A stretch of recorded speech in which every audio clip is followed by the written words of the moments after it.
Okay, good evening and welcome to those who have joined us for our live interview this evening.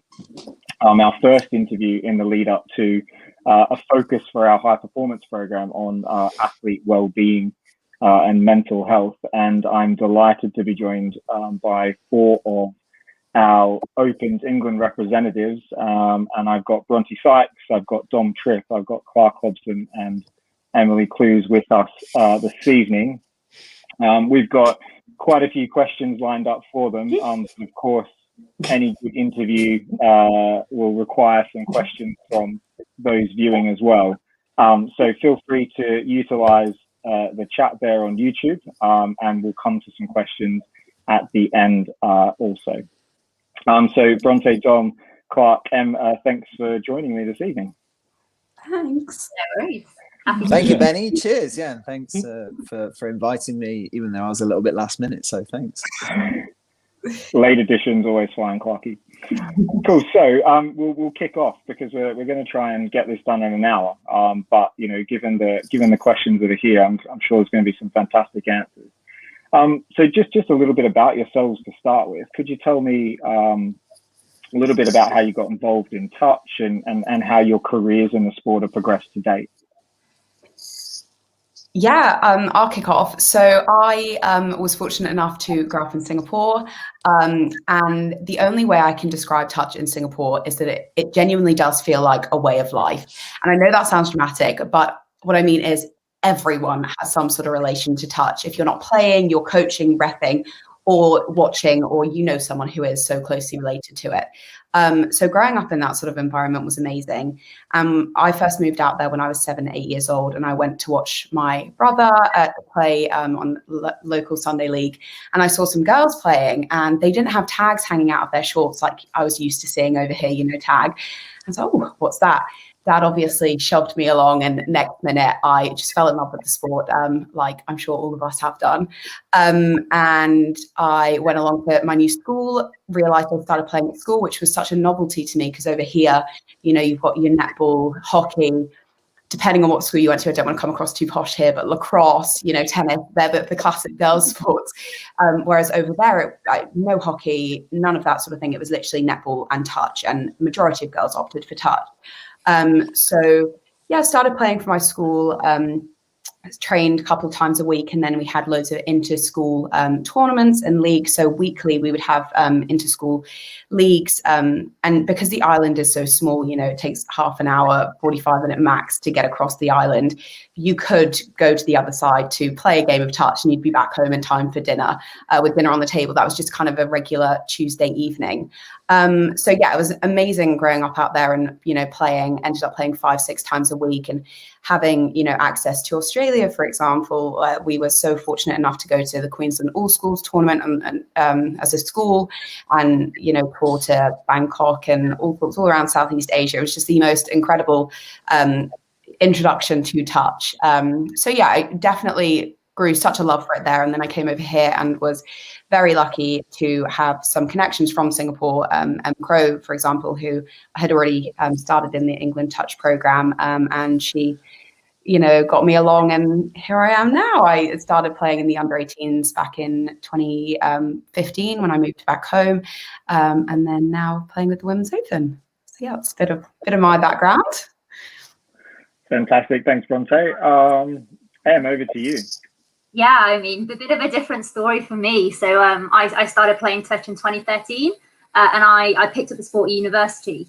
So actually in between, I played rugby before that, and just sort of in between seasons, thought I would give it a go, good way to keep fit. And I think once I kind of done that summer, you know, I never switched back.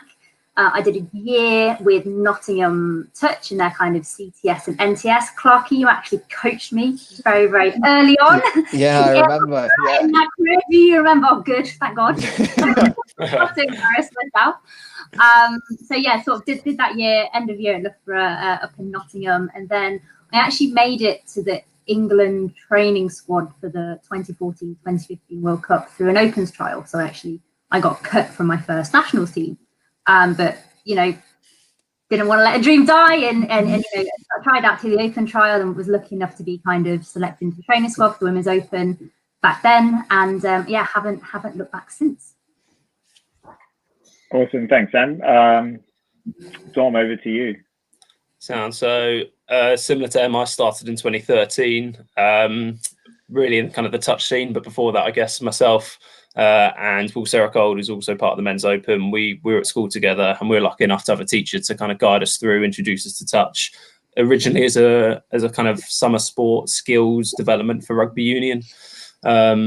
But since then, I guess we've fallen into this kind of into this sphere and this touch world, and we both went to the same university together, and we started a touch club there, the University of Bath Hawks, which is obviously still a passion of ours.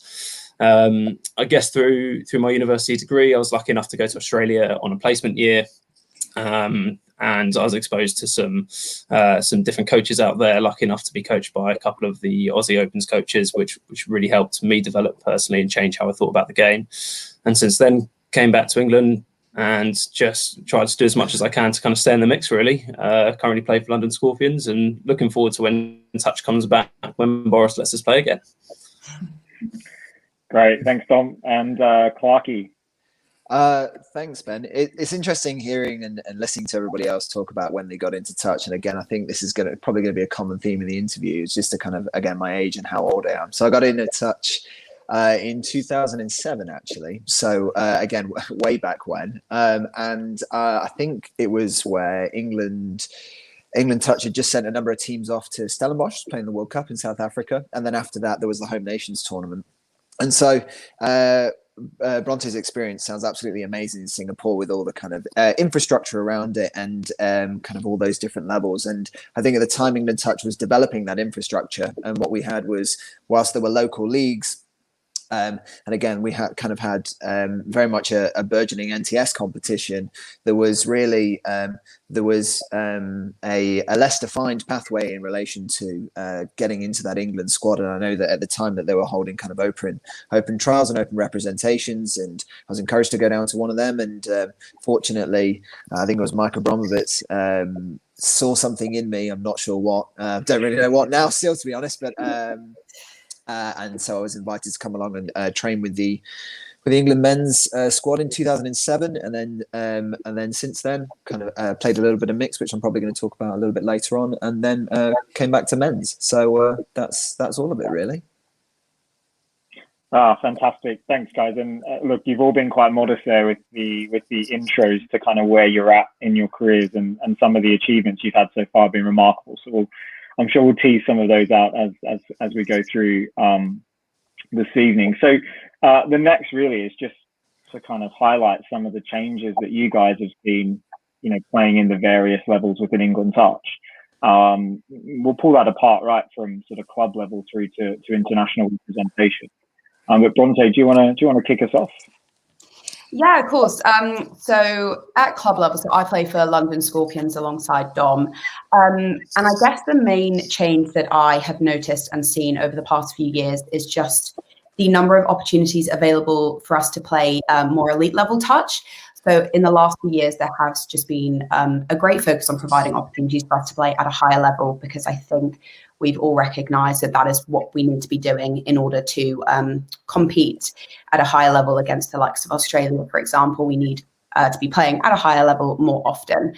And it's great to see that has been happening, and not to the detriment of any kind of development level as well, because you've still got DTS and CTS, which is great. And also from a women's perspective, it's been so lovely to have more of an introduction of elite level women's touch. We now have more of the opportunity to put into practice what we're training for in kind of the men's and women's NTS, which is quite a recent introduction alongside the mixed. So yeah, I think that has been the biggest change that I've seen in club level sport over the past few years, just more of a focus on better standard competition more often, which has only benefited us. So yeah, very pleased with that. Fantastic, thanks, Bronte. Anyone else want to sort of comment on the club scene and how we've seen that develop?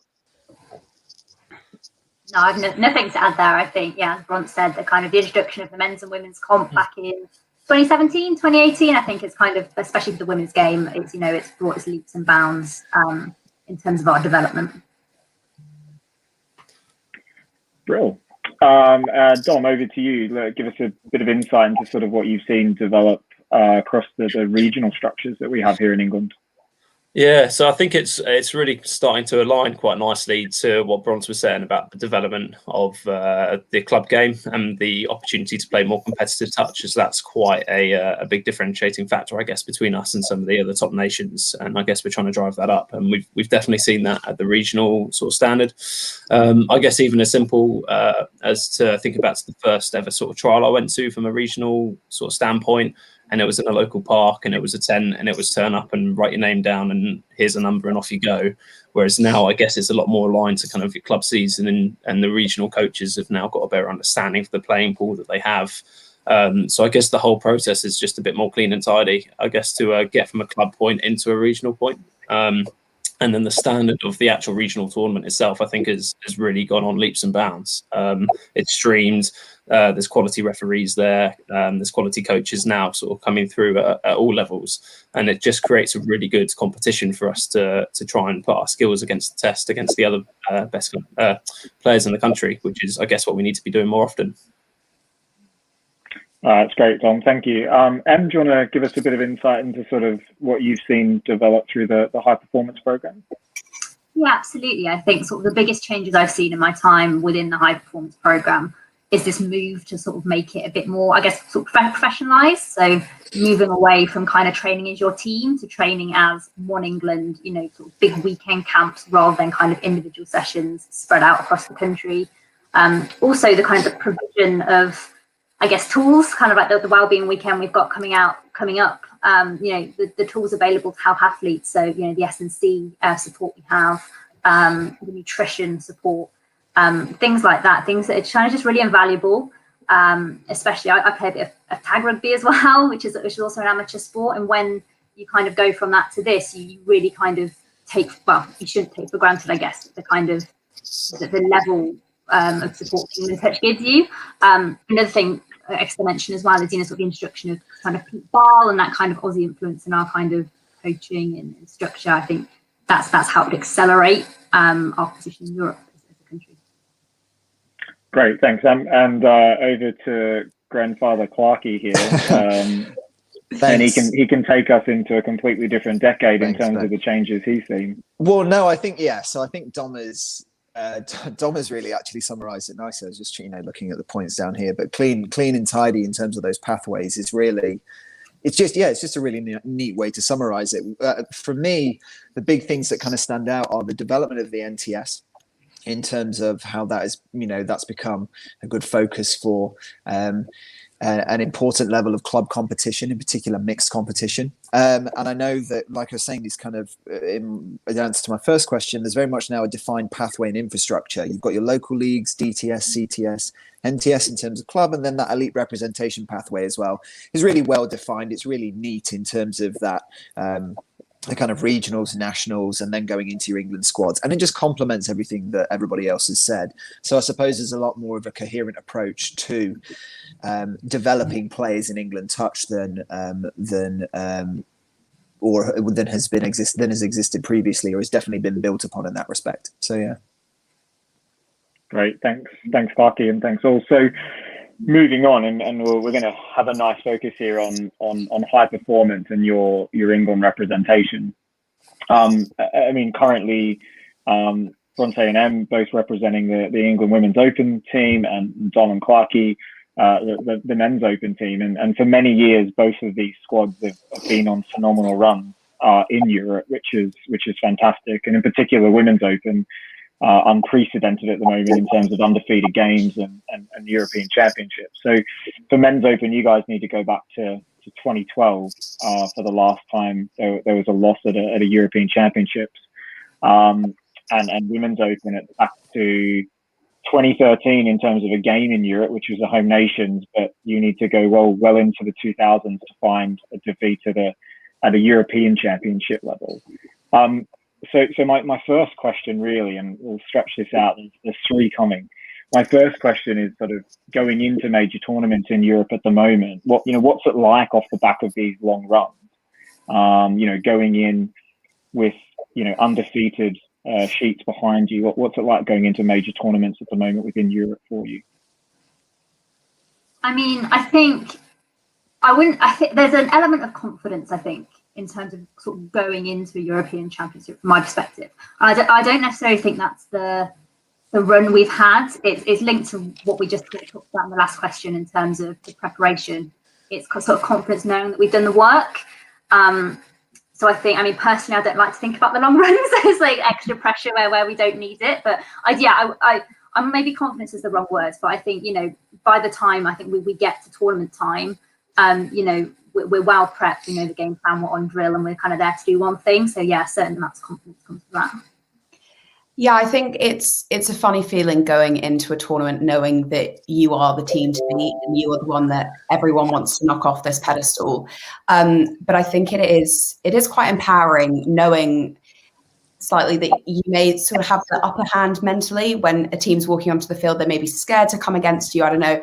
And I don't mean that in an arrogant or a cocky way, but just knowing that you already may have the upper hand slightly and to think they're already scared. Let's give them more of a reason to be scared. So I use it as motivation rather than like complacency. As Em said, having the confidence going in, like they're scared for a reason. We've put in the work. Let's, you know, prove a point now. Yeah. Yeah. Shall I go from the men's side? Yeah, go for it, Dom. So almost second. I don't think, like it, to be honest, I don't think it's anything we've ever spoken about. And Clarky, correct me if I'm wrong, but I think the focus for us is really taking it sort of a step at a time, a game at a time, and trying to focus on what we can do in the time that we have before getting to something like a World Cup. Which isn't to say that Euros isn't important. It's really important. We put a lot of focus on it. We put pressure on ourselves to do well. We tend to be quite a competitive bunch.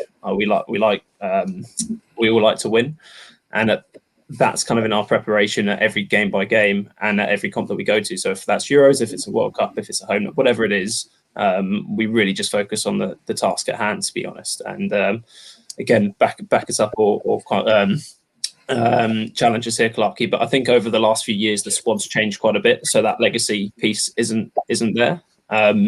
Just because the turnover in players that we have has been quite consistent, and particularly I think we kind of redefined the squad sort of 2017 going into 2018. We went down to State Cup, learned a lot there, brought some of that back to Euros. So I guess going into the next kind of whatever European competition looks like, I guess a lot of people will be just trying to rebuild, and for us it will probably be about galvanising our players to get back into some sort of level to be able to compete again. Yeah, I think Dom's right in that respect. I think that for me, it's not necessarily thinking about that run in order to. I think we've lost Clarky there, so we'll jump back into him at some point so he can finish that sentence. But it was sort of mentioned before there in terms of, you know, pressure. You know, do these long runs provide an additional sense of pressure when you're going in? Are you worried about? Are you thinking about we don't want to be the team to break this undefeated run? Yeah, I think you'd be lying if you said there wasn't kind of an additional pressure to maintaining these records, as Em said earlier, knowing you have all of this history behind you and the work that the teams have put in before you, kind of having that in the back of your head. As much as you try not to think about it, I think sometimes it's hard not to. But I think Dan Carter once said, I don't know, but pressure is a privilege. So if you can look at it from that perspective, and if you're able to like cognitively restructure it and use it to your benefit, then I think that sort of pressure can actually be really advantageous and motivating rather than kind of crumbling under the pressure. But yeah, I think it's just different perspectives how you see it. But if you are able to see it as a positive and a motivational element, then I think it can be quite powerful. Yeah, no, great. Does anyone else want to jump in there as well? I think, yeah, it's an interesting one, pressure, I think, because it depends on who's putting the pressure on you. And I guess from my point of view, I would like to put pressure on myself, but I tried to just stop other people putting on pressure on me because I feel like I play better when I'm kind of in control of what I can control. And And then it's just kind of like who you see yourself as accountable. And I guess if we were wearing an England shirt, we're kind of accountable to everyone, I guess, within England because we're representing, right? But I think once you cross onto the pitch, you're probably more accountable to the guys either side of you. And as long as you know that you got their back and they've got yours, then that's kind of, for me, that's kind of the focus of the pressure. Yeah, absolutely, Dom. I think we all put enough pressure on ourselves. So I mean, from my point of view, we don't need to have the extra pressure of, the 80 undefeated games. I think, as you said, we're doing it for the person either side of us, and we're the same thing. So I'll try and come back in now, and hopefully I won't cut out this time. But for me, the big one is it's not necessarily pressure to maintain the record. It's actually the pressure is that you want to train for your mates. You want to train for your teammates, don't you? And I think that's the most that's where the pressure comes from, because you don't want to necessarily let them down. And I think that's very much an internal pressure that everybody can recognize at all levels of the sport. And it's one that I think we're all familiar with, but that it's perhaps a bit added when you're playing at that elite level, perhaps.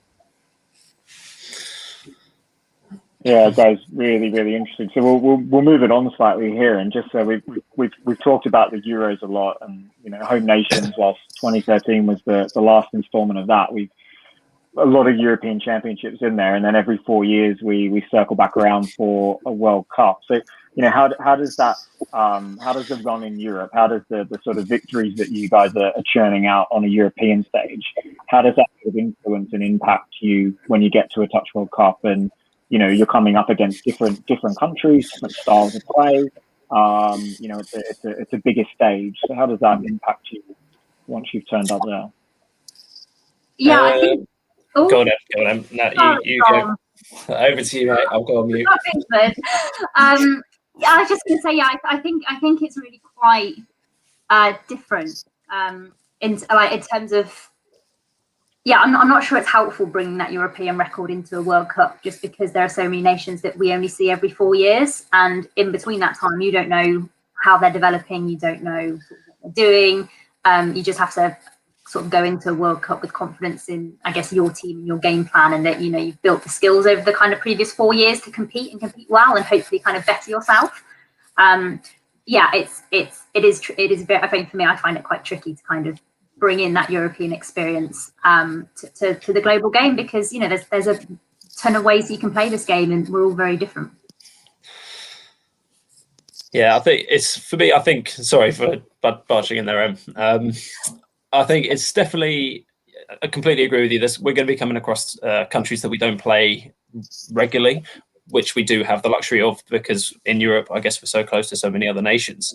I still think there's an element of confidence that we take from doing well at Euros, and not necessarily just in the results, but how we play and how we execute our style of play. We have the ability to test ourselves under pressure, and I guess it's kind of what account you hold yourself to. So if you are playing a game which you feel that you might, or that you should win, it's kind of how you go about that process and how you act and how you still execute and still kind of try and replicate the situation that you might have a World Cup, but within Euros. But equally, Euros still comes with pressure. So I don't think we can sort of just say Euros is completely different. But it definitely helps. And I think the more that Euros has also grown as an entity, and definitely the last one in Nottingham, which was also, very professional. And I know that we've spoken already about how professional the sport is becoming. That's such a helpful tool when you go into a World Cup and you go, well, there's stands, that's absolutely fine. There's a stream, we've done that before. And we can start to be familiar with those kind of concepts as well. Yeah, I think for myself, having only played at one World Cup, the last one in 2019, not having a clue what it was going to be like, had no expectations or anything, kind of knowing, having the previous Euros, so having played 2018, 2016 Euros as well, and coming off the back of that, we had such a great campaign in 2018, and having won that, undefeated, although the final was a little bit touch and go, having that kind of in your back pocket going into the World Cup, so many unknowns, but knowing you have that confidence, like we've done it once, trust the process, trust the team, trust those around you. We've proven it once. We've got this, kind of having that confidence, as Em and Dom have both said. It is comforting going into a World Cup where there is so many unknowns and so many teams that you've never come across before. So yeah. And it's interesting just to build on actually what Bronte's just been saying, and also what Anne was saying at the start is that, and I think that everybody will recognise this, especially yourself, Ben, as a coach at World Cups as well, that kind of the gossip complex goes into overdrive about different teams. It's kind of like, oh, that they might have this absolutely amazing player that's going to come out of nowhere and things like this. And so I think that when you have got the opportunity to plan your game plan and to plan in cycles, that includes the Euros, right? That means you can mitigate a lot of those factors. So it's not necessarily about, it's nice to win, right? But it's the fact that you recognize that your game plan is useful in allowing you to win and allowing you to mitigate against all of this gossip that you get at World Cup, where again, it's perhaps a little bit better with the advent of the internet, right? That you can look at other people and you can see what they're doing, but you still get that. You still get it at the World Cup. You still get the kind of, what about this? What about this? And your game plan and your planning in those 4-year cycles is the way to kind of prevent that as much as possible. Yeah, I mean, that's really, really interesting. And I suppose I'll swing around here for a question directed to Clarky and Dom, just in terms of preparation and seeing that draw come out. And Dom, you've had this twice now. In the 2015 draw comes out and England draws PNG game 1, day 1, knowing that, a group of PNG and New Zealand is going to be a challenge. And likewise, you guys for 2019 draw Japan, another contender that will be shooting high up there in the sort of finishing spots. How do you guys prepare for that, knowing that you've got such crucial games at the very start of the tournament? Do you want to go, Clark, or shall I kick us off? You can kick us off, Dom. I've kind of thrown you under the bus a little bit there, but I'll get your views as captain. Mate, the view from under the bus is brilliant.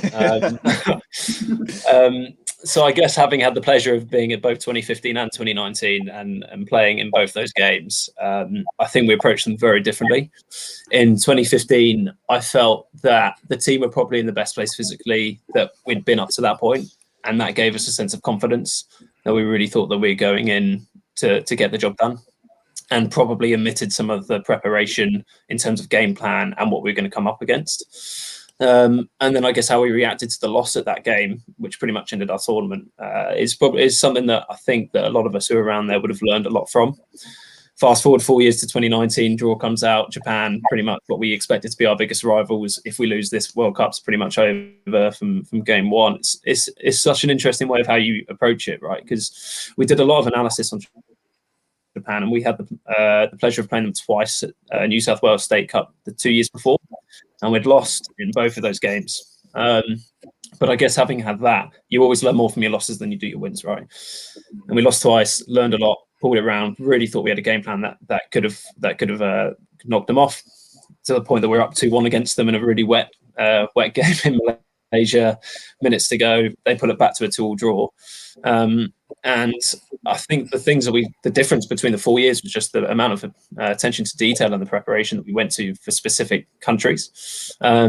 And just going in with your eyes open as to exactly what you're going to expect. Which players have which tendencies, what your tendencies are, pretty much where your weaknesses are and how you're going to try and mitigate them. However, that never guarantees you success, right? And we drew and we gave it a hell of a run for the majority of the comp and went down on points difference. So if that happens again in 3 years' time, I feel as a team, we've had it once, we've had it twice. If it happens again, I think we'll probably be the most prepared team in the world to come up against a big game in game 1, really. But yeah, Clark, I don't know what you think, mate. As to how we went about it. I think you've covered it all really well, DT. I know that we might talk about that game versus Japan a little bit later on, but I felt you feel going into it that you're ready to put your best foot forward, right? And I know that there's the disappointment in not being able to win, but you look back at it and it's not one. I don't remember it as being absolutely, gutted that we drew, right? I don't think you go back and you look at all the preparation that we'd done, and I don't think that you. I don't think you can say that we didn't give it our best shot. And I think that that's probably the most important thing to come from it. And looking at the tournament as a whole, it's one of those where, like I say, we prepared as much as we could. And I think that we did have a really strong group of players in that, and a really good group of friends as well, that everybody had each other's back. And it was just, I think that I can't say that we're not disappointed, but that we didn't give our best shot. Yeah. Would you look back and go, oh, sorry, Ben. No, go for it, Dom. Sorry, mate. Go for it. No, I completely, just to reiterate that, I can't remember walking away thinking I couldn't have done much more, and I don't think many other people would not say the same. If you know what I mean, like we came off and we're like, sweet, we're in this, which is more than we were 4 years ago, and now it's kind of in our control as to how we execute, because you can never control the result of a game. I mean, you can do everything that you can to put yourself in the best position to win, but ultimately it could be a 50-50 call that goes with or against you, and that could be the game. And sorry, just one last thing. That obviously we got to give a lot of credit here, and we haven't mentioned it directly. We've got to give a lot of credit to Jeff Bimson here, defensive master plan, just absolutely amazing, and Tim Osborne as well with all the prep, and Peter Bell helping us out. So we might as well name and not shame them. Bubbles did a great job. He did. Yeah. Guys, really, really interesting, and I'll sweep back now to sort of Bronte and Em. Same country, but slightly different experience in that you're coming up against Japan midway through the tournament. Both teams having stellar tournaments to that point, and coming up against each other again, knowing that actually a result either way here is probably going to, determine who gets into that coveted semi-final position with no quarters. So how are you guys thinking? Are you thinking about Japan before you get to that game, or are you just going game by game? We take Japan when they come, and we deal with that 40 minutes as it arrives. You go ahead. I mean, I think in retrospect, we didn't probably do the prep necessary for that Japan game, not to that level of detail. I think we had our game plan, we were confident in it, and we focused very much internally on it. And I think to an extent that's great. But as we've kind of mentioned already, Japan play a very different game plan than we do in Europe.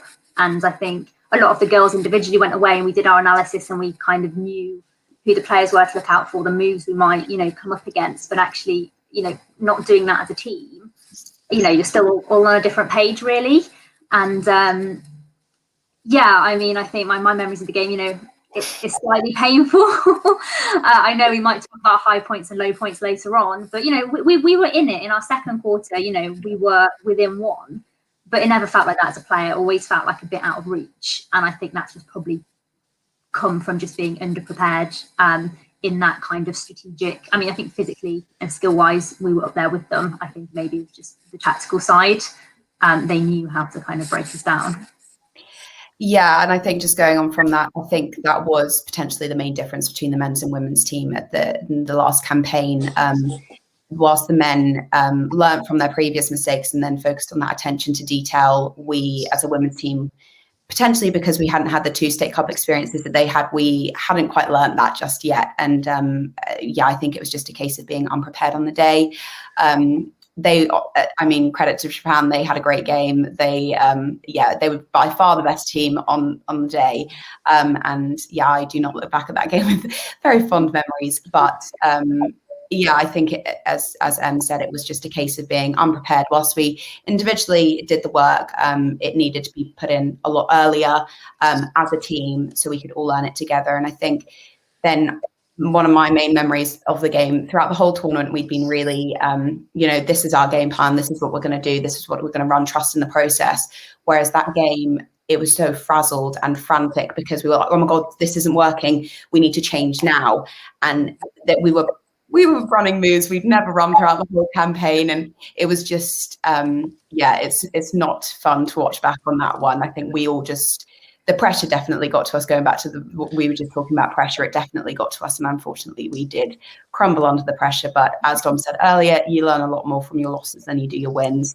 And I think all of us who played that game, I mean, you could see after the game, we were all in floods of tears. It was very emotional. And it just shows how much it meant to us, I guess. And we've definitely, as much as it has pained us, we have watched the game back, learned from those mistakes. And for sure, next time, if we do get the pleasure of playing Japan again, we will go in a lot more prepared, I'm sure. Great, Sorry. thanks, Bronte. Go for it, Clarky. No, I just wanted to just reminded me whilst I remember, because we're just talking about painful memories. And the overriding memory I have of that Japan game, I don't know if you can remember it, Dom, and we might talk about it later, is just Toby Phillips shutting late at Link on a number of 32 longs, and me and Max Howard having to do the best part of 5 repeat sets on the line, but we got through it. So, Toby's all good for that now. He's okay. He's off the hook. So, yeah. Coming through stronger. Yeah, that's it. Yeah. He's on a strict defensive program by Jeff now. This is true. He very much sounds off the hook. Hopefully he's out there watching. Clarky, one for you just to round us off on this question. Just Sure. A bit of difference here in terms of you've been an absolute stalwart in the mixed open for many years before you made that switch to men's, and the mixed open went through has been going through a really long period of time here as they're sort of almost there in terms of making finals, playing excellent touch when it comes to round games, but not quite getting there for a number of years when it comes to that championship medal. As a mixed open squad, how are you guys? How did you find bouncing back tournament to tournament, not quite getting the job done? That's a really good question. I think it really helps when you've got such a close team and you've got such a good group of people on the pitch and off the pitch, where they can really balance that attention to detail, and also knowing that actually these are times when you can put things in perspective a bit. And I think that part of our kind of coming together in that closeness is, as Dom has already said, and as Em and Bronte have already touched upon, that that we've learned a lot in those losses. And it was, let's be honest, that we weren't quite there in a number of tournaments, but I think that put us in really good contention in the 2015 World Cup. And I think that's borne out by the fact that, we make the bronze medal final there. When there was in 2015, there's kind of the fact that days, play is suspended for a day, and then it goes to 25-minute games, and we have all of these changes. And I think that it puts you in really good stead. Like I said, when you've got that group of players, that really nice group of people that have been through a lot together, and then they can kind of almost put their own perspective and say, well, actually, it's all right. Well, it'll be okay in the end. We'll eventually get to play some touch, and then when we do, we'll be prepared and we'll be ready for it. And I think that again, credit to Noel Ford and Adam Reed in that they really did have an attention to detail when we were implementing. We were implementing a pocket system kind of before the 2015 World Cup and a couple of years beforehand, and that was a very new thing. And to implement that again took a lot of attention to detail, and that's where I think that kind of real attention to detail started. But I mean, it's one of those where there was a lot of lessons learned, and I'd like to think that, at least for myself, that we definitely that's definitely made me a better player and a better teammate in relation to coming into Men's Open. Yeah, no, really interesting. And just you touched there on the 2015 World Cup. I'm interested to sort of hear, from your perspective, success or failure. You were the number 1 ranked European team out there, yet hadn't won a Euros for some time, and come so close in that bronze final. It was heartbreaking to watch. How do you look back at that now? Yeah, pretty heartbreaking to play in, Ben. So thanks for that. No, I'm joking. It was, looking back in it now, it's an absolute. It was a great tournament. You're down in Coffs Harbour. You're down in you're kind of down in the home of touch, and you're getting to play against some of the strongest sides that you can play against. And I think that everybody else would share this as well.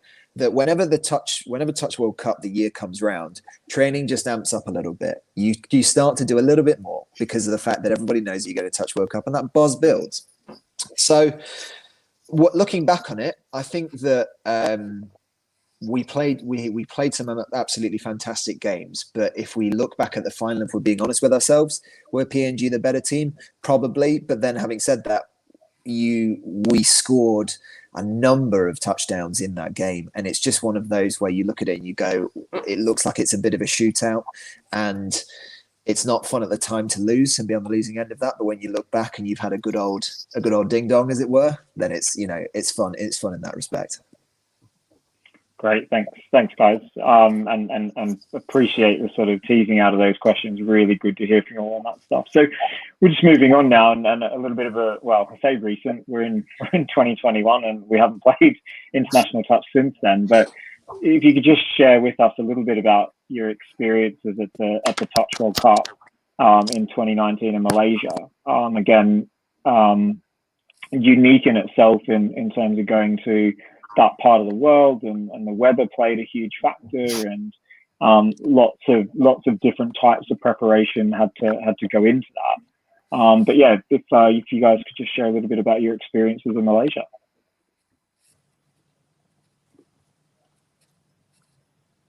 Dom, do you want to kick us off? Got on mute there, haven't I? Yeah, of course. Yeah, yes.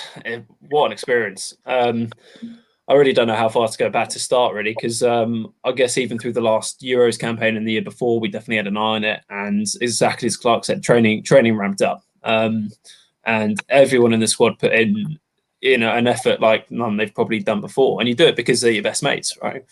And the conditions are going to be horrendous. I mean, we had games cancelled. We were playing against Fiji, and it gets so hot, your siren goes off and you go. So it's really tough conditions. It's slippery. You've got sun cream on your hands. You've got sweat on your hands. You've got sweat in your eyes. You're just trying to do whatever you can to try and be able to think. And I just think, it's so hard to put your finger on. It was one of the best tournaments I've ever played in. We turn up, we're feeling good, we're ready to go. We draw our first game, and then we're in a dogfight for the entire comp.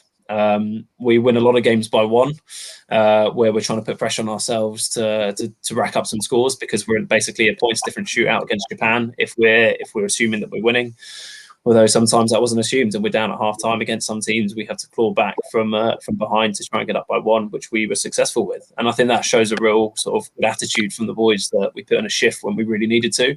It's probably the first time that as a team that we've been consistently tested, go down, find a way to win. You've got to adapt how you're playing, and you ask that from the boys, and they respond, and we start winning some games.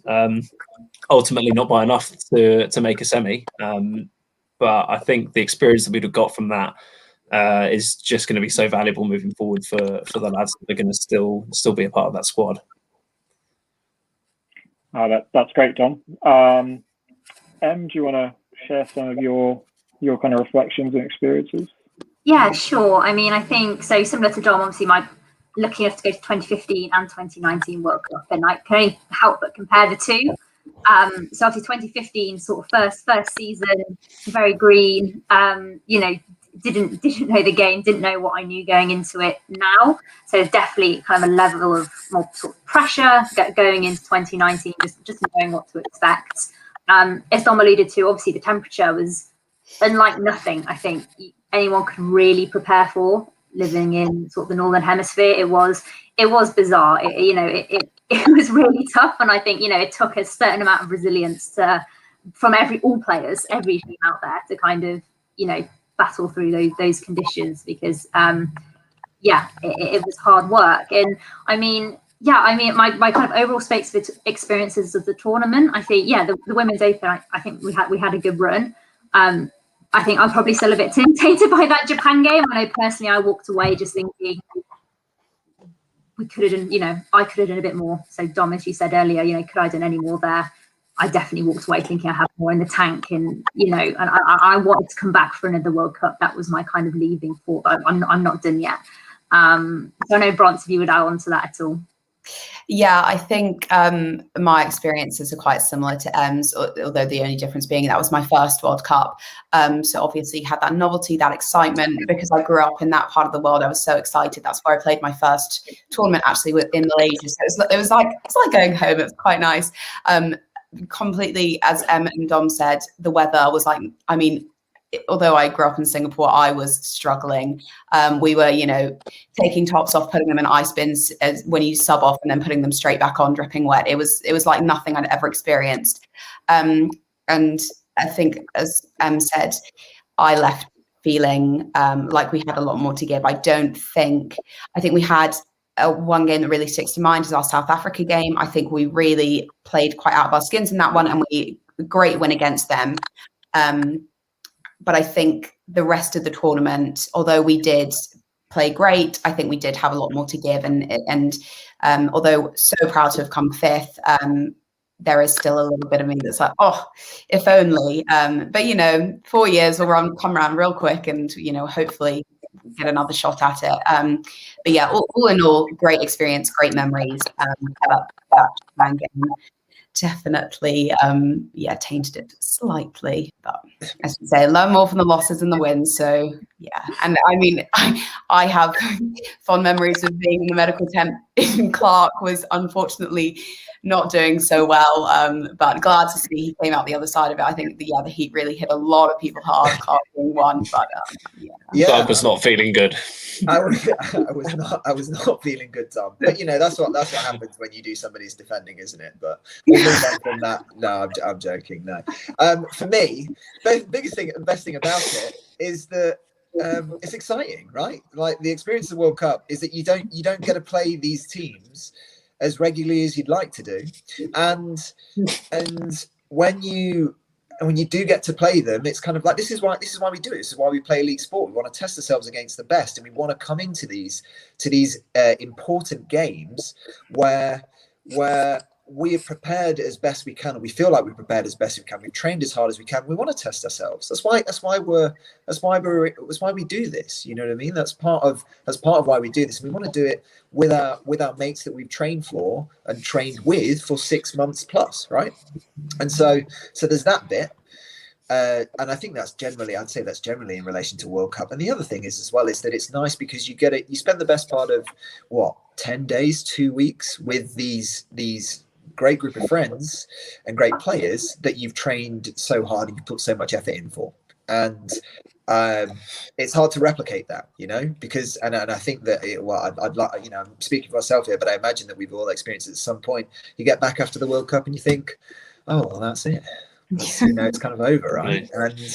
And that's what gets you, That's why it's like, I remember talking to Peter Bell at the end of it, and he said that he kind of he measures his life in 4-year increments, right? Because it's basically every time the World Cup comes around, and I kind of get that to an extent because of the fact it is a World Cup and it's unlike anything else. You go, B. You go. No, you go. I think it's from what Clarky said there, the excitement. I mean, you spend so long. We've all watched, Oz play.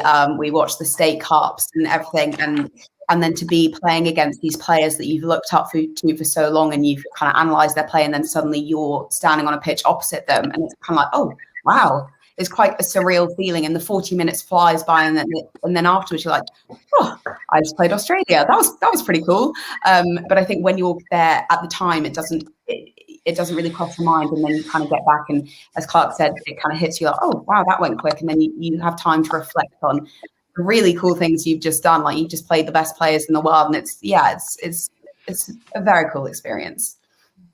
And Bronte, on that, and we'll just sort of go into a little bit more around the World Cup in terms of some specific games you guys played, but in both the Men's Open and the Women's Open played Australia as part of their round games out there. And what's it like going in against those players that we watch and we critique and we admire via various social media channels? Some of us have the privilege to play over there and play against them and watch it and just understand, their approach to the game. So, how are you guys going into that game against Australia? What are the expectations that you guys have on yourselves? And, is it a different type of excitement than a different game at the World Cup? Who's going to kick off? Shall I go? Yeah. Go for it, Sam. So, yeah, I guess talking from experience, 2015, we didn't get to play against Australia. It was a men's team we played against New Zealand. And Benny, you were playing in that, and I'd like to get your point, because I thought we were competitive in that game. I thought we actually won the midfield. We just couldn't score a try at one end, and we leaked tries at the other end. And I thought we had a really good competitive game. Clearly, they were the best side. 4 years down the line, we're playing against Australia. Obviously, we watch them a lot. I think for all of the touch nosers out there, I mean, you chuck on State Cup. We've been to 2 State Cups as a squad. We watch, we learn, we understand what they're capable of, and the challenge to go and match them physically, again, I think we did. I could honestly put my hand on heart and say I genuinely think our men's team are the fittest team at the World Cup for the men's division, no doubt. So then it's just about, can we execute? Can we contain them? And I think the plan that we had going into that probably is something that we'd look to improve in the next 4 years. And again, this isn't any kind of disrespect to our coaches. They did a fantastic job, but I think on their reflections post, I think we could have done more to change within the game and try and disrupt them a little bit more, because they disrupted us a lot. And I think that was probably one of the biggest lessons that I took from the game, was their ability to disrupt us and what we were trying to do. And it felt that we never quite had the opportunity to get close to scoring. So I think for us now, it's just kind of trying to play more touch at that speed and against players of that caliber. Because I think you look at us 1-to-1, and I think physically that I honestly don't think there's a massive difference. The ability to play touch and execute a pressure, I think that's where we're going to make the biggest change in the next 4 years. Yeah, absolutely. Yeah. Oh, sorry, Ben. No, go for it, Em. Yeah, I guess I think it's in terms of sort of your mental prep, it's quite an interesting one, those Australia games. Obviously, we're all competitive. We want to win, but then you're coming up against this dynasty of, Australian touch who are, they set the standard, really. They're what we're trying to get to. So I think we've talked a lot here about learning experiences and what we take from those games. And ultimately, I think for me, playing Australia is just fun. It's just always a fun game. They seem, they're a lovely bunch of girls. Obviously, it gets competitive on the pitch, but it's just a really enjoyable experience to just kind of see how far we've come. And we've talked a lot today about 2015 and 2019, and we got pummeled in 2015 and 2019. It was a lot better. It was closer. We scored, which was fab. And yeah, it was a closer game. Is there still lots to work on? Absolutely. But I think reflecting on our 2019 performance, it also showed that they weren't invincible. They made errors. They had flippy hands. They put the ball down. And I know definitely had those thoughts that, that their coaches would be giving it them in the box because they could be executing better. We've seen them execute better. So, yeah, just always, it's a tricky one to kind of prep yourself for as a player, but always just a really enjoyable experience playing Australian. Yeah, I think on that, the mental prep for that game is always a bit tricky because whilst, as we were talking about earlier, you want to go in with the confidence, you've got this history behind you, undefeated and whatnot. There is still this kind of, I'm speaking for myself here, I don't know if I'm speaking on behalf of everyone, but there is this mental block, and it's something that we do need to overcome as England Hearts. We have Australia on this pedestal and they just seem slightly out of reach. And I think as a women's team, I think we went into that game in 2019 with that in mind, like it's Australia, are we going to beat them?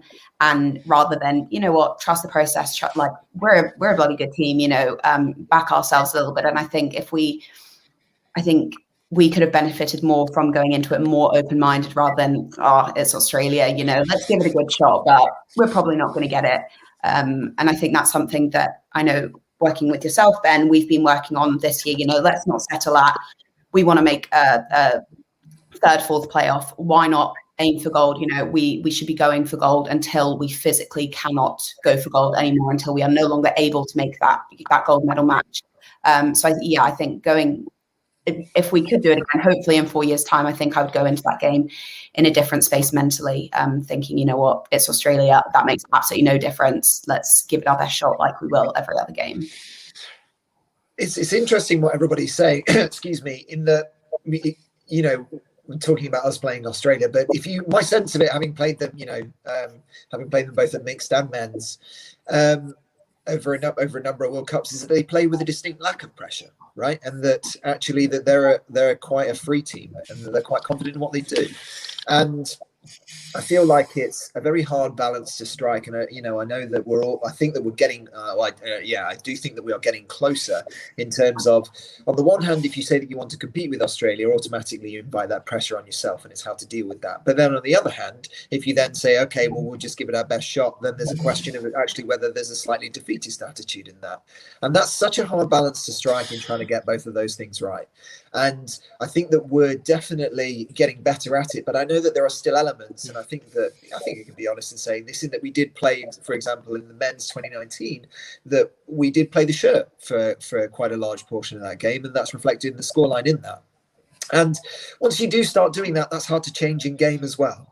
And so that's where that real stress test comes in, as to whether actually, everybody talks about processes and stuff like that, but that kind of, whether it's subconsciously or whether it's consciously, that still seemed to go out the window just a little bit, right?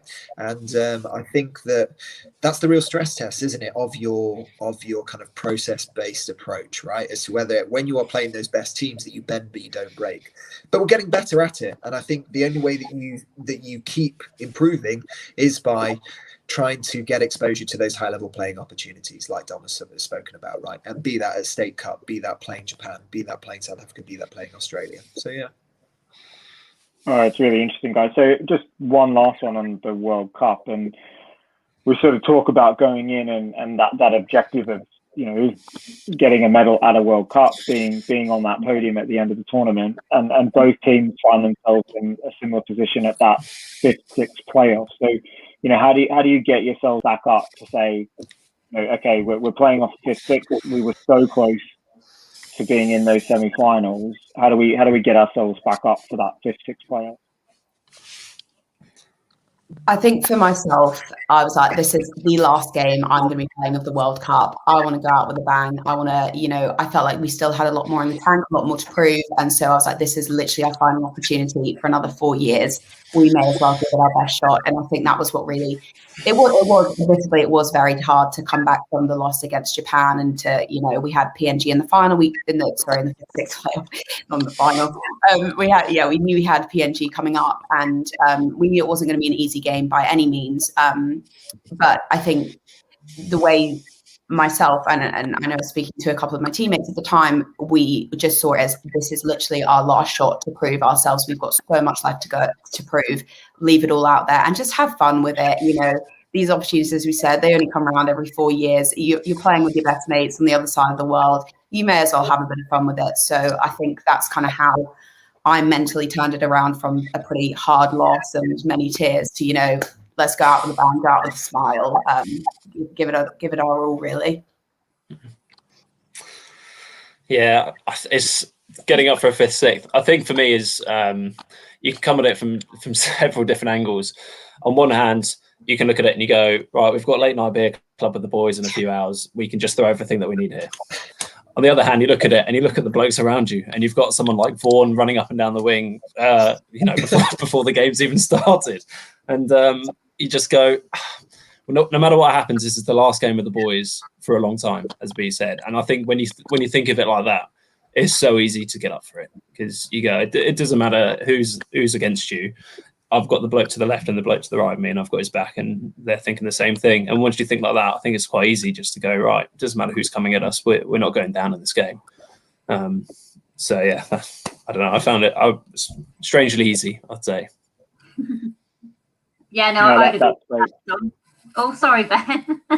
Go for it, No, I just said I totally agree with you, Dom. And Bronze, it's it's your last game of the tournament, and finally you can stop being a player and kind of enjoy the finals, and actually take a minute to kind of realize where you are, and kind of pat yourself on the back for the effort you've put in with your teammates over the last 4 or 5 days plus months prior to that. But always. I mean, our PNG game in 5th, 6th place in 2019. Yeah, it was an enjoyable one. I think we were always in control, and yeah, we may have had more in the tank, but I think we left in kind of good spirits. I think actually the other thing is as well, it's one of those where I think it shows the standards that we set for ourselves, right, as both kind of individual players, and also as part of a team, and as part of kind of our England squads, and also as One England, right? That you don't become a bad team just because you're in the 5th, 6th playoff, right? We're still a really good team at the end of the day. We've given it our best shot, right? And so I think it's, for me, that's kind of the perspective that I took on it. And it was also the fact that it's like, well, you've come this far, don't chuck it in now. That this is one final game, and again, I think and Bronte spoke about this as well, right? That you might not get to play with these players again, right? And that these are some of your best friends. Look, again, you've called me Grandfather Clark, Ben, and I get it. I'm not, next World Cup might be my last one, or might be my last opportunity to play with these players. So, you don't want that lasting memory to be like, oh, I kind of, didn't put in as much effort as I did, and particularly because you, like I say, you aren't a bad team just because you happen to come in a 5th, 6th playoff, you know. Yeah, that's great, guys. Really, really interesting. So just moving on, and you've all referred to this in some way, shape or form as we've moved this, but I just wonder, you know, all being part of a high performance program and environment, I wonder if you could just give us a little bit of insight into the importance of culture within that high performance program. You know, is it high pressure? Is there a difference between training and tournaments? You know, how does that culture filter through, and is it important when you're training and representing a national squad like you guys are? Well, I think that if you don't, so I'll come in on this. I think that the kind of high performance, the culture within the high performance program is one, and we've spoken about this already, where there are high standards that you set with yourself and that are set externally as well, both by your HP leads and also by your coaches. And then also within your teams, you're looking at trying to get that kind of shared sense of values and that shared sense of expectations and goals, right? And all of that is designed to put you in that position. And I think that this has been really nice, at least speaking from both a mixed open and a men's open perspective, that these cultures have grown relatively organically, and that they've grown because everybody understands that whilst you are self-motivated, but you're also doing it for the person next to you, right? And I think that what you get is that real complementary approach between the standards that are set by the high performance team and also those standards that you set as a person, as a player, and as a teammate. And I've seen that again across both mixed and men's in the high performance program. I would say from a women's perspective, I think our team culture is something that we are still working on. It's still a work in progress. Fortunately this year we've had a bunch of new amazing young talent come up into the squad, which has been amazing. And having coached some of them, they're just incredible players. It's so exciting to have them in the squad. And I think joining us is going to be great for our culture. We're getting to know one another. This year, COVID has obviously put a bit of a stunt on that, and it has made it a bit more difficult. But I think team culture is so important. And ultimately, if you're not all on the same page, then off the field, then how can you be on the same page on the field? So I think it's something that we're in the process of working hard on, and we're getting there. I know culture is something Dom is so keen on. It's one of his favorite words. And he's coached us in Sharks the last few years, and culture is such a big thing. And I think our success as a Sharks team previously has been down to the team culture that he's cultivated with us. So he's probably got a lot better insight on that than I do. Not at all. I was going to say I'm going to get absolutely shredded for that because that's my buzzword, which I'm trying to say less and less. But I guess for me, it started with shout out to Ben Smith, who's joined the call. I've seen as well, because I guess he's come on, and I guess he was pretty much the person to kick it all off way back. Would have been before 2015, and Benny Powell, I know you were on that team as well. He just kind of openly spoke about what it meant to be part of the team and the fact that you wouldn't be there if no one else around you was there, and that's pretty much been. It's pretty much written on the cap that you get when you first play for England. So for me, I think it's something that, as Clark has said, has evolved over time organically. We've probably we spent a long time talking about it, and probably that was probably myself spending too much time talking about it. But it's just something that happens, right? I mean, we've as a team we've spent nights in a field without tents, for example. Form was the happiest you've ever seen him. If anyone knows Form already, he last seen running off into the distance. But it's the things like that you get that shared purpose, I guess, and that kind of gives you that the sense of being in a team. Sorry, old memories. Yeah, just to kind of round up, I guess. I mean, culture, it's so critical. It's something that it's malleable. It changes. I mean, we as individual players don't have control over it. I think, as Bronte said, our women's open culture this year, I think it's always been a positive one. It's by no means negative. And I think it has been very welcoming to all these new players. It's a really shame that we only had a kind of half season to really integrate people. And we're going to have to start again next year, or this year, should I say. But yeah, I mean, so critical. And I guess something that I'm never going to come into this, but as part of the diversity and inclusion working group for England Touch, that we've kind of done a wider piece within the HP that I know the players on this call and maybe the players listening have been involved with, to kind of look at culture across England and how, across England Touch, and how we can really kind of where we can build on that, so people can feel ultimately that they can kind of bring their best selves to the training field, to the tournaments. Can I just come in before we go on to the next question, Benny, just because I realised that we haven't spoken specifically about training camps versus tournaments, but I think everybody else would agree. And I know that, Ben Smith, so hi, Ben, hi, Susan. I hope that Maeve or Mary is there as well, actually. So I'd like to think that, he really instigated this idea that you train as hard as you play, right? And that and I think that that's a common thing across it. Now, with our training camps and our training weekends, because they're so long, at times that performance perhaps can dip, right? But it's knowing that other people will pick you up and you'll be accountable to others, right, in relation to that. And then that means that obviously if you train at that intensity, that what you're going to get there is you're going to get that that replication of a game standard, right? Because you're going to be training against some of the best players in that training squad. And so it's everything everybody said, but it is the same in training camps as well as at tournaments as well. I'd say that is the case. Mm. Oh, that's great, guys. Thanks very much. So, almost there. I know we said an hour and we're going a bit over, but hopefully, we've still got people watching, so that's a good thing. This sort of series of interviews is leading into for the high performance program to a new initiative that we've established as a well-being and wellness weekend, which you guys are going to benefit from this weekend as a high performance group. So I guess the first question here is just giving some insight into sort of how you guys go about prioritizing your well-being, your mental health as elite amateur athletes. How important is that for you in what you do and you're trying to achieve? Yeah, I think it's so important. Physical health and mental health, they're different sides of the same coin. And can you really perform physically if you may be struggling a bit mentally? So I think, really looking forward to the upcoming wellbeing weekend, the fact that we're being empowered and being given tools in terms of managing our own mental health and wellbeing.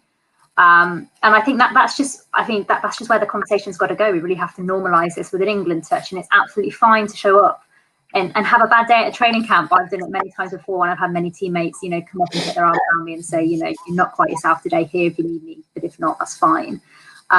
So yeah, in terms of importance, really important. Great that we're going to have looking at the tools to kind of address it in. Let's just carry on and kind of normalize and destigmatize all these things, because as you said, Ben, we're amateur athletes. We have a lot on our plates. And as much as we don't like to admit it, I like to joke that I'm a professional athlete with a job. That's the way I see touch. I'm passionate about it.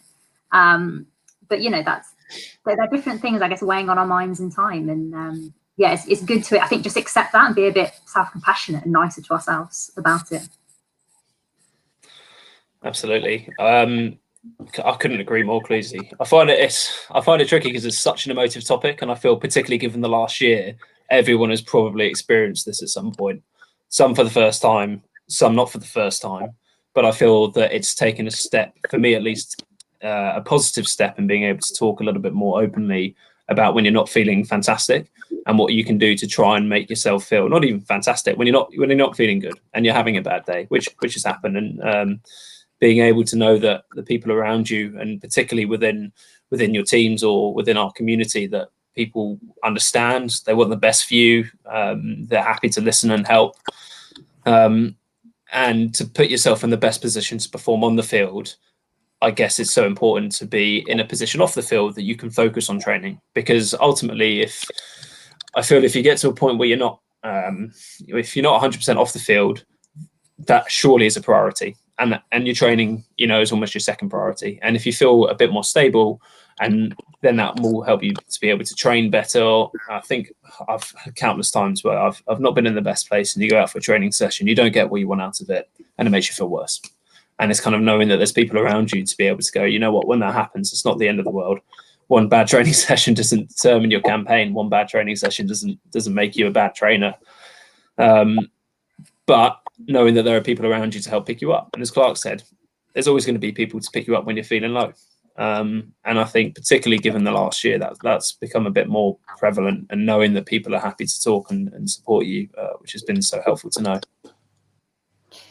Yeah, I think for me, mental health should always be first and foremost. I mean, as elite amateur athletes is going to call ourselves, I mean, finding the balance between physical health and mental health, I think, is so important and yet so tricky. One thing that we've mentioned today, a lot about pressure and stress, and they are so unavoidable in sport, just because, you know, it's all results driven, and we do put an awful lot of pressure on ourselves, and there's external pressures and whatnot. But I think being able to manage that pressure and deal with it in a way, in a good way, rather than kind of a self-combusting way, is so important. And I'm really looking forward to this weekend to kind of hopefully take some tools away from it, because I know pressure is something that I don't cope very well with personally. So yeah, I'm looking forward to that. And I think it's interesting because there is so much research on the physical benefits of sports. So, I mean, there's so many mechanisms by which it is beneficial. You've got, you know, endorphins, the chemical mechanisms, you've got psychological self-esteem, all sorts of things. But on the flip side of that, when you take sport to an elite level, an elite amateur level, that it's quite a fine line between it's beneficial for your mental health and then, okay, we've gone over and now it's actually detrimental, and you know, putting too much pressure on yourself. Injury plays a massive part. I think we've all throughout our touch careers probably experienced some pretty bad injuries, and your mental health does take a hit, because there's one thing that you look to for, you know, I'm going to go play touch and I'm going to be with my friends and it's going to, you know, get this endorphin boost and serotonin and all sorts, and then suddenly you can't do it and it's like, oh my gosh, what am I going to do? And not just injury, there are so many aspects to elite amateur sport that whilst can be so beneficial, and I'm the first to promote sport for mental health, absolutely. And there is a reason doctors prescribe it as a medicine now, well, not a medicine, but as a treatment for mental health issues. However, I think there is quite a fine line when it comes to elite sport, and yeah, finding that balance between physical and mental health is so important. And as Em said, I'm really looking forward to this weekend to kind of learn a little bit more about how we can use it to our benefit rather than to our detriment, basically. Yeah, I think everybody's said everything, almost everything, I suppose. I guess the one thing just to pick up on is that, and I think that everybody's kind of touched upon this, but probably it's worthwhile saying explicitly that mental health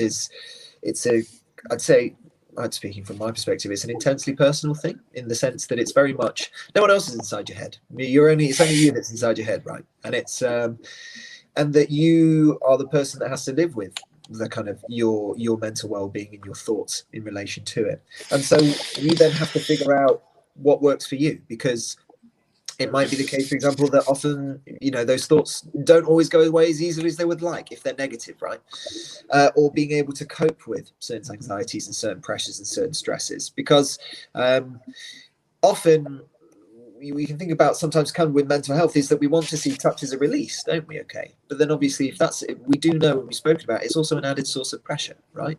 And that can sometimes, if that works to the negative, then that's obviously a bit of a problem then, isn't it, right? Because of the fact that we don't get that release. And so I really think that prioritizing your well-being as an elite amateur athlete, it's absolutely key. But it's key because we have to remember that we are both elite and amateur, right? In that we're still doing this at an amateur level, and it's going to be that release, isn't it? And that you're not going to be able to tap into that elite unless you've got a calmer mind, right? And that you can really think about, actually, let's put this in perspective. You know, I might not have the best training session, it might be a 6 out of 10, or I might be feeling like a 6 out of 10 day, but I'm still going to give it up to that 6. You know what I mean? And that's why mental health is important. So yeah, I think also on that, it's worth mentioning that mental health previously has been so stigmatized, and thankfully, credit to the work of many charities and campaigns going on, the stigma is slowly going, and that is great to see. But it's worth noticing, recognizing that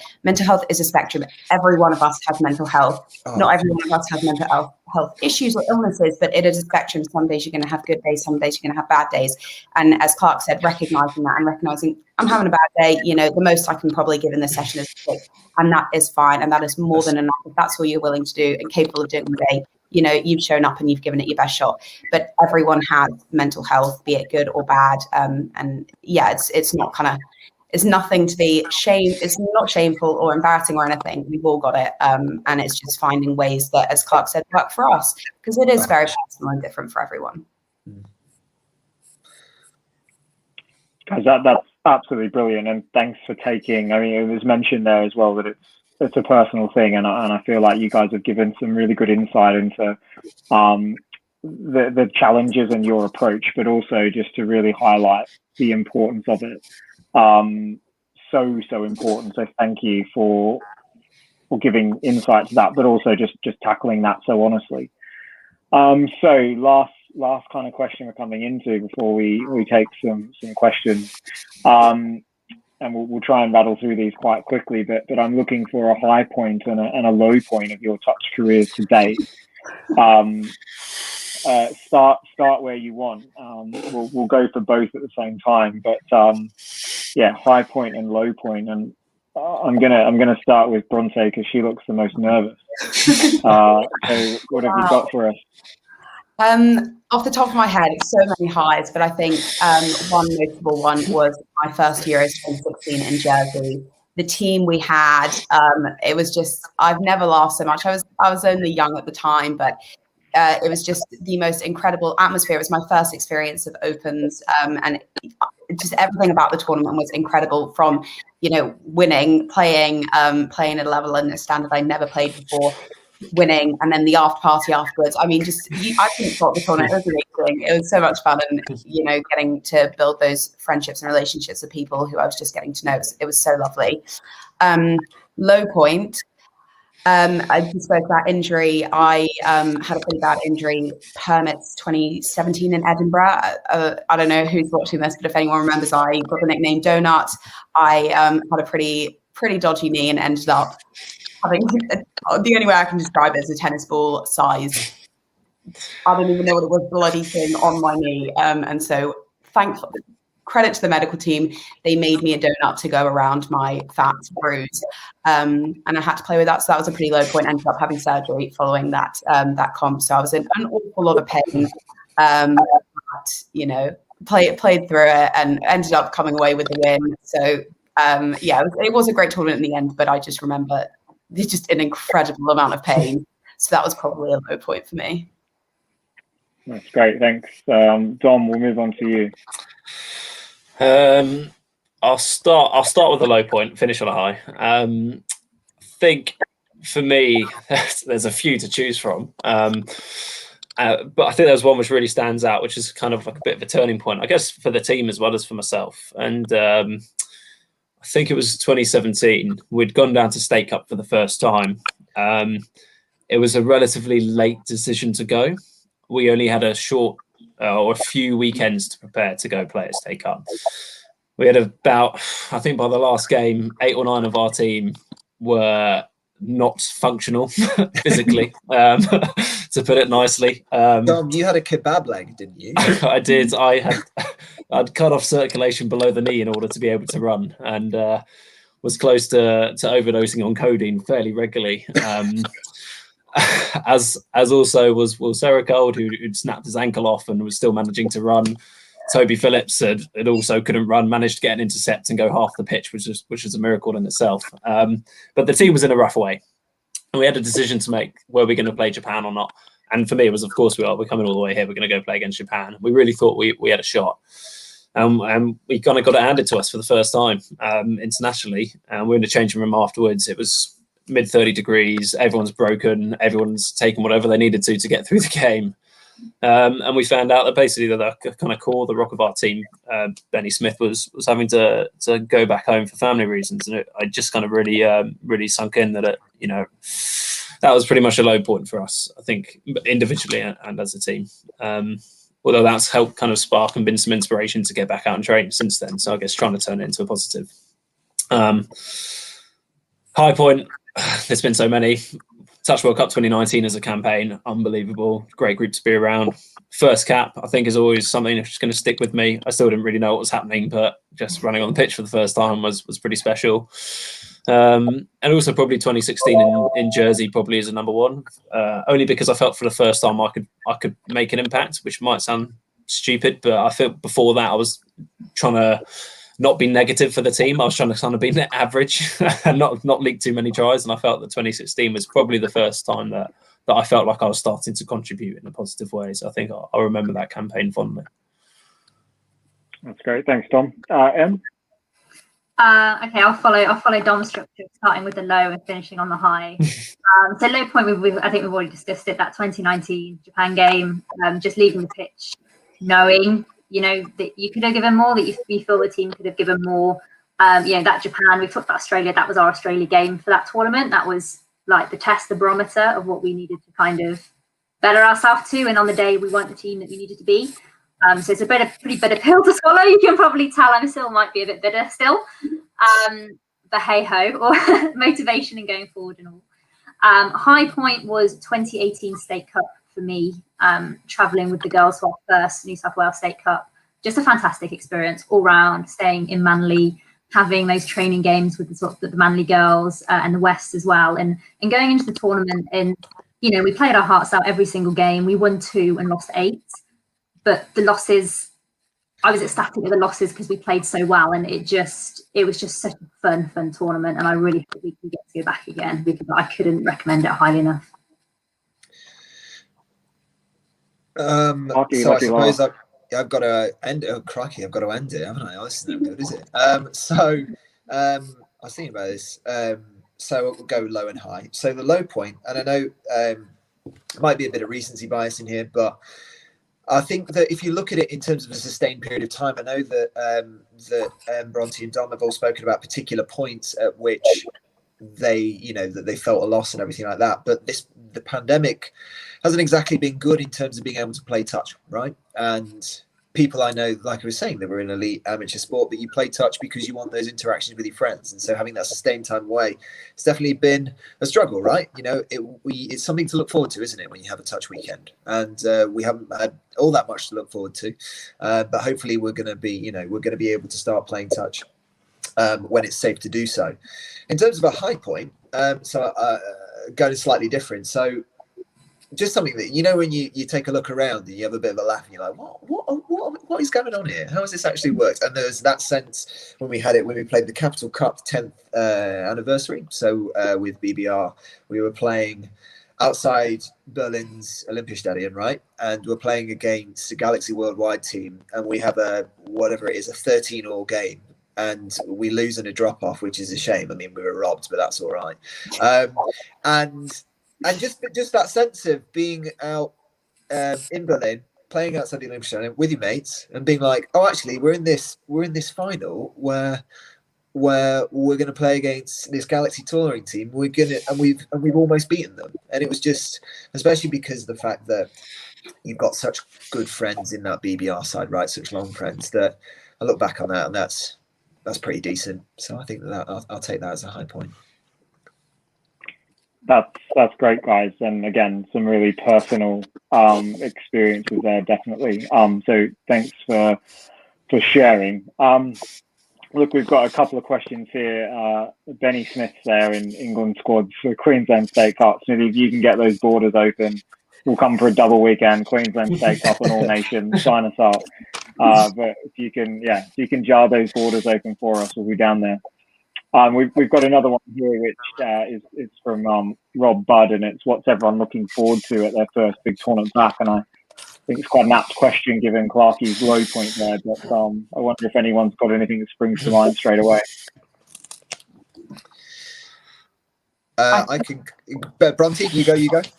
I'm just excited to see everyone in person and not through a screen. I think I can speak on behalf of everyone. I'm so done with staring at a screen and through Zoom that I'm just excited to see people I haven't seen in so long, and catch up on, not that anyone's got much to catch up on, but just see each other in the flesh and have a laugh and just people miss interaction. For me, I was just going to say, just try and make sure that I've not forgotten actually how to play touch, and that I'm not that bad, right?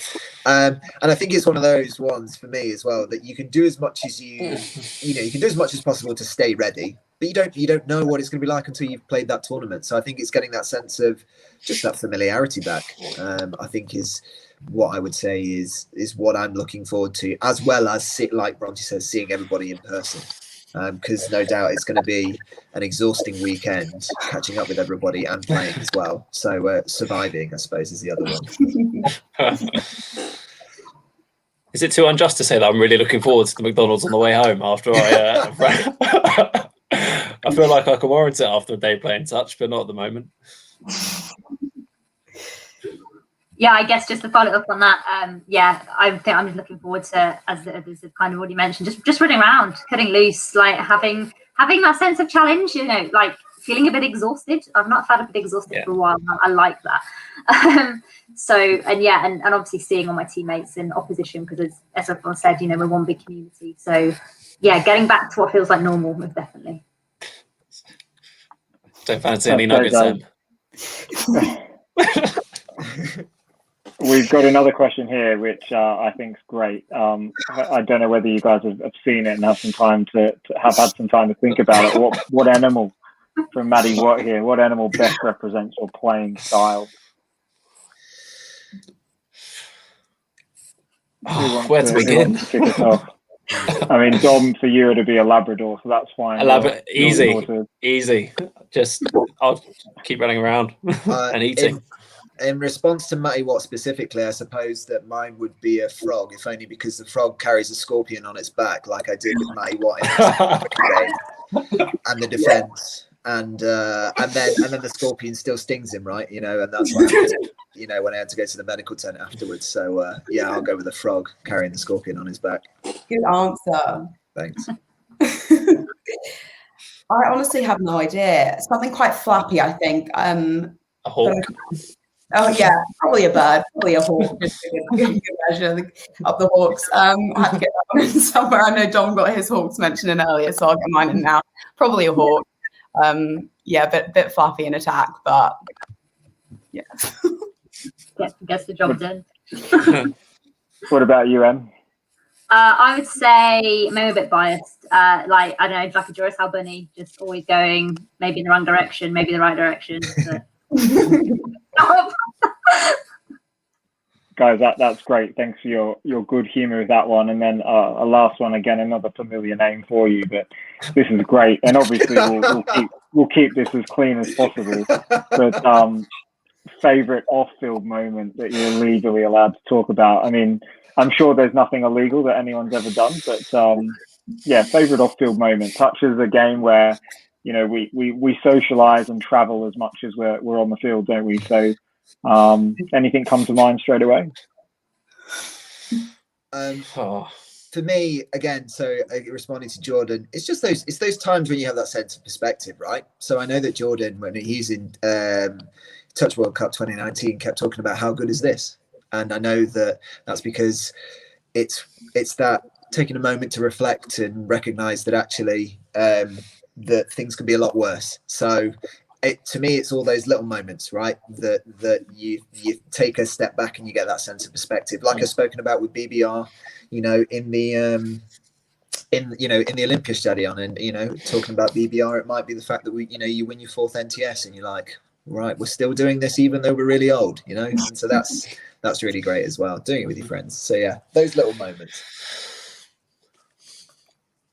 Yeah, I mean, I think mine probably isn't from an England campaign, but I was fortunate enough in 2019 to be part of a Galaxy Worldwide sort of touring squad. We played out in Amsterdam with some fantastic guys from Galaxy USA, Galaxy London, obviously the legendary Pete Wattles himself, and just fabulous weekend in great memories. And I think that's what you get with touch, but perhaps, I don't know, you might not get with the sport, just that sense of community. Like it really is. I've messaged people from the Galaxy Touch group when I've been traveling, and you always the kind of connections you meet and the people that will put you up and will look out for you is, I think, something that probably keeps you in the sport, to be honest, because it is like nothing else. I think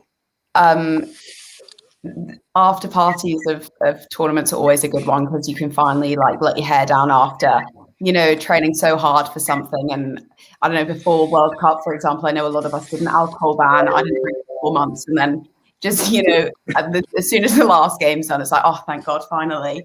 And I a couple of aftermath passes come to mind. Like the first Euros in Jersey was a great time.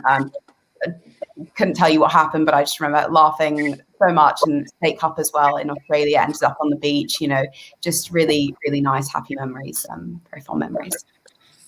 Yeah, I can think of two very specifically.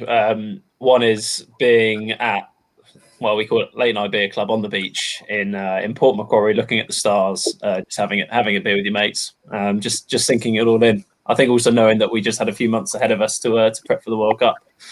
And then equally, as I think I mentioned it earlier, we had a weekend with the boys where we basically went to go camp in a field, and turned out we didn't really have any tents. Toby brought his inside bed with him, but everyone else was pretty much sleeping on the floor. And Vaughan, basically, a guy called Vaughan Meredith, he plays on the wing for us, basically kept us alive by making a fire, and then just ran off into the distance. And I've never laughed so hard in my life. Guys, that's absolutely outstanding. Thanks very much for thinking of those on the run as well. Thanks for your time this evening. I really appreciate you guys coming on, sharing so much with us, giving such an insight into what touch means for you, and in particularly that focus on mental health and well-being as we run into this week. Just for the benefit of everyone else, we have a few more interviews coming up this week with some more big names, as you've seen this evening. Tomorrow morning at 7:30 a.m. we're talking to Darren Sykes and Alicia Ruati, who are both very, very world-renowned referees from New Zealand. We've got Carly Banks and Dave Nolan coming up later in the week as well, as we move into Pete Walters and some of the Touch New Zealand crew.